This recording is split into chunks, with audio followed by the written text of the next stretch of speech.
Hinatid ko lang si Mikso kanina, Mars, nagmamadali. Kay, maaga ko siyang hinatid kanina. Lumabas ng, yung group niya, lumabas sa daycare. So, kailangan before 8:30, andun na yung mga bata. Ang sabi ng teacher, magsaslide sila dun sa park na may malaking yard ba. Minsan nagsaslide naman sila dun sa yard ng daycare, pero sa sobrang dami ng bata, hindi nila lagi ina-allowed kay magkakasakitan. Ang ganda ng panahon, Mars. Kay lumabas si Haring Araw, pero sobrang lamig. Expect talaga namin na pag sobrang lamig, maaraw. Kiskisin ko muna eh. Asan na yung aking brush dito?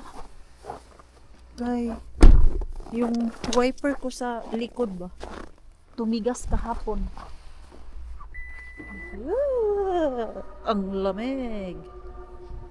Dito oh. Hindi na good to siya magalaw, Mars. Okay. Ito, na-icy na jud siya. Ayan oh. Icy na talaga siya. Kahapon, napansin ko kahapon nung nagde-drive ako, na-stuck yung aking wiper. Ayan. Na-realize ko, ay nako, nag-icy na naman to. Tigas kaya? Ang tigas, Mars. Ayaw kung ano yung glass ko. Kay baka mabasag. Pukpukin. Yan, grabe na kapal. Kasi yung snow 2 days ago na mabigat siya, Mars ba, tapos biglang natutunaw. So kaya ganito yung kalabasan ng aking wiper. Wala na yan. May stuck pa din siya. Meron pala dito. Ito yata yung nakastuck sa kanya. Ito oh. Yan. Ayan. Okay. Meron kasi heater dito na side. Tapos nung in-off ko, biglang tumigas. Yes. Grabe. Okay na siguro yan. Galaw-galaw na siguro yung wiper natin. May customer ako ngayon doon sa aking paboritong customer. Uy! Ang lamalag ng upuan. Heater agad para yung ating puwet hindi manigas. Natapos na ako dito sa paborito kong customer, mga Mars. Alam niyo po ba kung bakit ko siya paboritong customer? Dahil yung bahay niya, hindi ko alam minsan kung ano yung lilinisan ko. Tapos, hindi ako napapagod dyan. At yung 30 minutes na break time ko dyan, mga Mars, kasi 2 hour and a half ako dyan, binabayaran niya. So, bale, bayad pa din yung break time ko pag nagkakape kami or nagtiti, tapos pinapakain niya ako. Actually, meron akong dalang cake dyan ngayon sa bahay. Kay kanina pagdating ko, bumili siya ng cake. Pero hindi yung sweet cake, mga Mars. Ano ba tawag niya? Basta ipakita ko sa inyo. At ang ganda dito sa kanilang area. Puting-puti, Mars. Yung summertime, iba din yung itsura dito kay green. Pero ngayon, winter wonderland kaya, Mars. Maganda. Tapos, yung mga bahay, malalaki. Doon, oh, banda. Ang gaganda doon, Mars. Yan, oh. Second floor. Merong bahay dito na ano ba, binibenta na isa pa. Yung isa yan, Mars, binibenta 500. Euros yan siya. 500 euros mga Mars. Tapos meron pa yung isa nakaharap sa tubig talaga, 789,000 euros. Ganyan kamahal Mars. Ikot-ikot nga tayo dito, be. Ikot tayo dito, Mars. Tingin-tingin tayo sa mga bahay-bahay dito na magaganda. Oh, ang ganda. Yung furnace. Yan lang yung naibang kulay dito. Ano nyo, Mars? Ang lalaki ng mga bahay. Wow! Mapapawaw ka na lang naman talaga dito. Ang gaganda! Pati yung mga sasakyan, Mars, ang ganda din. So meaning, ang ganda din ng presyo ng mga bahay dito. Wow talaga.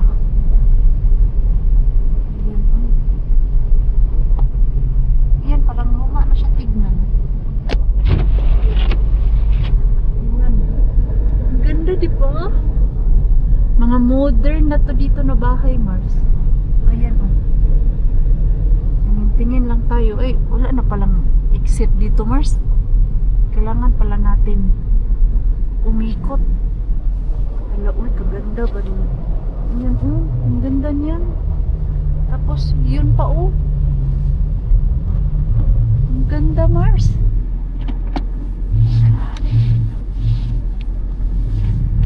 Magpapawaw na lang naman tayo dito, oy. Ang mga may-ari dito, Mars, for sure, mga doktor, mga lawyer, mga matataas ang salary. Sino maka-afford dito na ordinaryong tao na ganito ka mga malalaking bahay? Yan, oh. Gaya niyang customer ko, madami silang negosyo. May isa silang malaking shop, tapos madaming mga apartment na pinaparentahan. Wow na lang talaga. Sana all. Yan yung binibenta, Mars. Ito yung tinignan namin, pero hindi ko gusto yung loob. May second floor kasi tapos dalawa lang ang kwarto. Ganyan kalaking bahay, dalawa lang ang kwarto.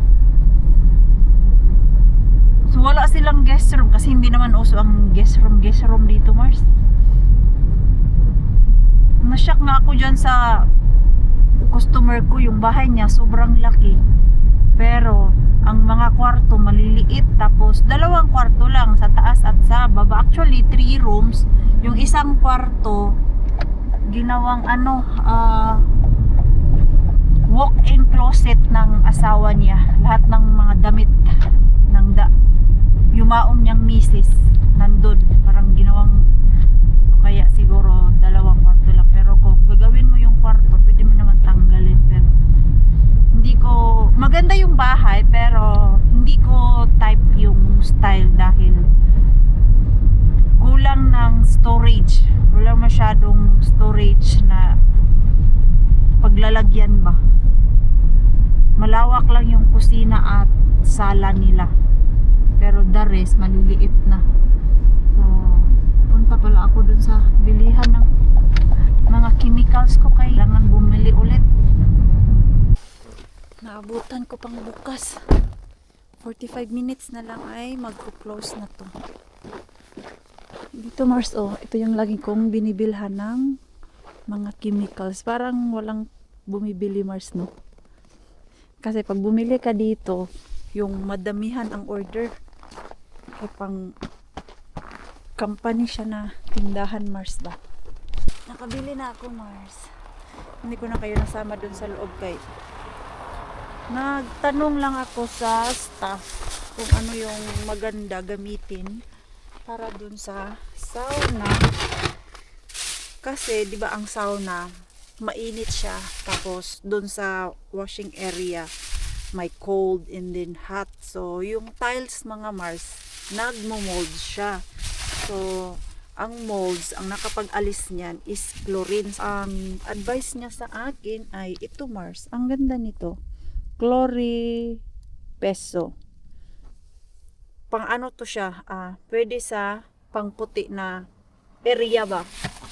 So ito yung maganda na gamitin kay may chlorine siya at hindi siya yung amoy chlorine talaga na normal chlorine at meron siyang mix na chemical. So, at ito, meron na din akong isang galon. Ilang liters ba to? Yung last na binili ko, summertime, paubos pa lang siya, Mars. Ilang galon ba to? Hindi ko makikita yun. Ilang litra to, Mars? Basta malaki to. Nagtagal yung unang bili ko dati dito na ganyan. At ito yung cake mga Mars na kinain namin ni customer kanina habang naglilinis ako doon. Yun nga, iniwan niya ako.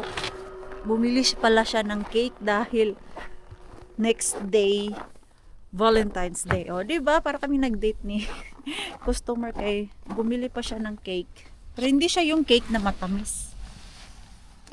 Cake ng finish na salty. Diba may cake pala na salty. Pero nakakatuwa lang mga Mars. Kay yung mga customer ko dati, hindi nila ako iniiwan mag-isa dyan sa bahay nila. Pag naglilinis ako, alam mo yung may takot talaga sila na baka may mawala. Kasi ako lang yung mag-isa dyan. Pero nowadays, dahil matagal na din ako sa kanila, may tiwala na talaga sila na iniiwan ako mag-isa sa bahay. May ibang mga customer ko nga ay dati na parang sinusubok nila yung trust ko. Umaalis sila ng bahay, tapos nag-iiwan sila ng pera sa lamesa. And of course, nagtatrabaho naman tayo, hindi naman tayo pumunta doon para magnakaw. So hindi ko ginalaw yung pera, Mars, kasi bakit ko naman gagalawin yun? Hindi naman ako magnanakaw ng pera. So hinayaan ko lang.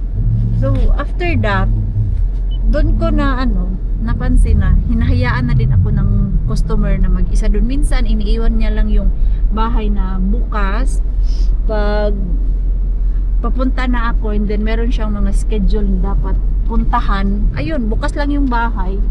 At minsan umaalis na lang ako sa bahay niya, wala pa. Iba pa yung pinuntahan ko last week mga Mars. Meron pa akong mga ibang customer na nowadays iniiwan na nila ako dun sa loob. Ayan. Yan yung araw ko ngayon. Ay, may ano pa pala ako. May building pa. Akala ko tapos na yung work ko. Hindi pa pala.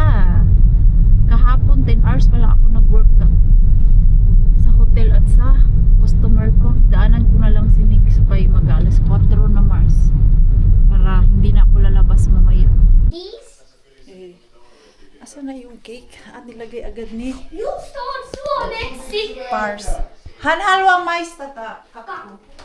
Okay. Ito. Naalala ko tuloy yung na-trending na cake ni sino ba yun? Yung artista na kinasal. Carla Abellana ba yun? Na ganito yung style ng cake. Pahaba. Paano siya ba?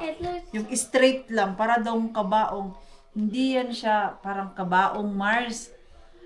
Actually, ito, hindi to siya normal cake yung base nila. Ano to? Tinapay lang to siya na pinaglalagay nila dyan. It's just kakupuhi kulta. Kaya natawa na lang kami, mga taga rito na abroad. Ha? Okej. May lulemat. Ito kasi hindi siya matamis na cake Mars dahil sa loob nito meron yung ham, tapos tomato at cheese. Sarap siya. Maganda manggod yan siya. Oh. Uso yan dito sa abroad. Ito ay bread lang to siya Mars. Come here nak, taste this.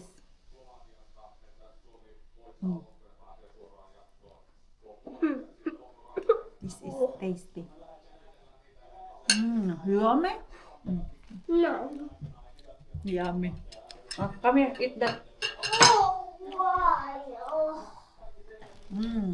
Masarap siya. Dahil hindi naman daw maubos ni customer. Pinadala niya sa akin lahat, Mars. Nung binuksan niya to, hindi pa to siya nabuksan talaga. Nung nilabas niya to sa ref, binili niya lang daw to para sa amin dalawa. Tapos ganyan man yan siya mga Mars. Wala, pupunta ako dyan. Bibili yan siya ng mga pang-snack namin.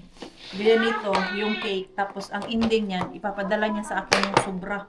Kasi hindi man niya daw maubos kain mag-isa. Sa man, di man masirado. Ayan. Eat that, nak. Found yummy. But I don't like it. Okay. You don't like? No. Why? Just a little cheesy. Hei, jos ei Viksu halua sitä, niin laita se loppu sieltä nyt sit nakki ja perunamussijuttu. Ah, okay. Mitähän se eilen? Ah, ito yung nakuha natin sa ano, Mars? Rescue. Ito, oh. Why you don't like it? It's so cheesy. Yeah, it's very cheesy. No, I can eat it. Okay, masarap yan. You don't smell anything bad. Yeah. Why? Why? Do you miss Mama? Yes. She's miss niya mo. Oh, I miss you too. Kasi kagabi, pagdating ko, matutulog na siya mga Mars. Kaya wala kami masyadong bonding. Tapos kanina, pagkagising niya, diretso sa daycare. Baby, oy. Big boy naman to. Big boy na ikaw. Yeah. You're so heavy na. Go to Bakan. Go. Timbangin natin to. Bakit mabigat na siya? I'm here. Here. Mabigat siya, Mars. Uruta! Okay. Wake up. Ah, broken. Hmm? Nangyari dito sa timbangan natin. How is it broken? Na. Oh, wait. Oh, wait. Kaya wala pa nag-zero. That's going here. Okay. Now? Oh, 20.5. Okay. That's good. Kainin ko muna to. Ang bigat niya eh. What's this? Last time, namayat kay nagkasakit. Parang na-pick up na yung basurahan nila, Mas. Parang na-pick up na yung laman ng basura nila. Ay, wala na. Hindi na umaapaw.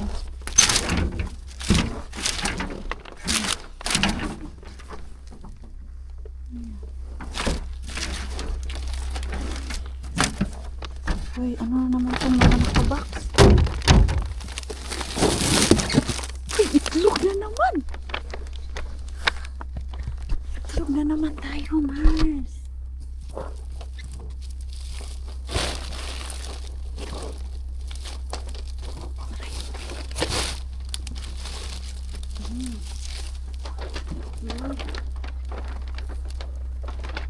Lagi na lang may itlog. Mars.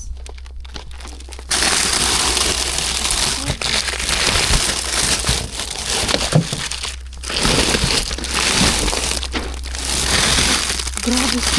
Mabilis naman ito tumigas. Oh. Ngayon lang ito nila tinasin ba? For sure. Pero matigas na, Mars. Grabe, ang tigas yan. Pero okay lang yan. May itlog na naman tayo.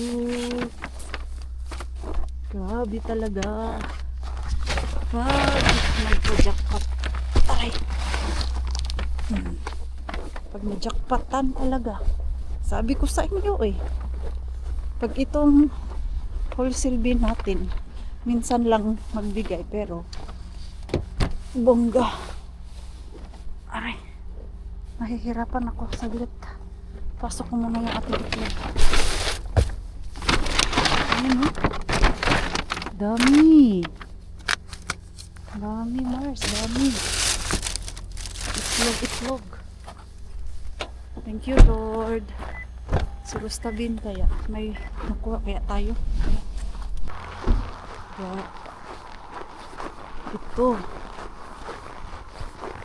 Maapaw, Mars. Dami ah.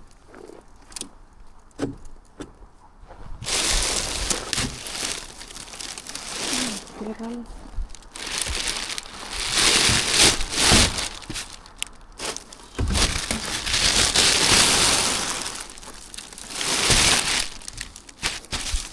Viral.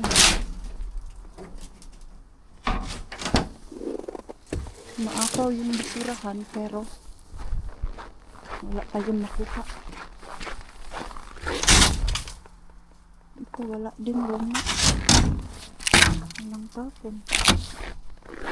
Walang tapon na. Wala. Uli. Wala nga eh. Saka dito. Pero okay na din to eh kay may itlog tayo, Mars. Madami na namang itlog. Ay, bigyan ko sila Shabby nito. Kung sa amin lang to, Mars, masisira po pala ang itlog pag matagal na doon sa ref. So, mga 2 months lang ang lifetime ng itlog. Eh, yan naman, ang last day niya ngayon. May buhay pa yan, mga Mars. Ganyan naman yan sila eh. Usually, yung mga nakukuha namin natin, Julie, is yung expire na today or kahapon. Pero, wala yan, Mars. Okay pa yan. Pero yung itlog, napansin ko kasi, yung last time na meron akong itlog na siguro mga 4 months na siya sa ref. Kasi that time, hindi ako pala kain ng itlog. Nasira siya, Mars. Nabugok dun sa ref. So, sabi ko kay Pars, kailangan pala kainin talaga yung itlog. Hindi mo pwedeng patagalin ng patagalin dyan sa ref. Saglit lang kay. Chat ko sila, sabi kung gusto nila ng itlog.